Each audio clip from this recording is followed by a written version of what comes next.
Hi guys, welcome back with me again in this channel. On today's video, I'm gonna show you how you can easily remove the yellow cast that appears in a photo or video using CapCut. So first, you just need to open the photo or video that you want to remove its yellow cast in CapCut, and after that, you just need to go straight to Adjust. Now find the adjust all options and click on the yellow color here, and then just lower the saturations to your liking. I'm going to just lower it to -100. Go back and then click on a temperature. Now lower it to your liking, so slide it to the left until you find it's enough.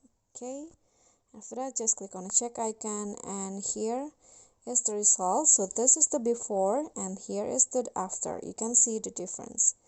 Okay, so that's all from me. Thank you so much for watching. Please don't forget to subscribe, like this video, comment, and click on the thanks button. Thank you.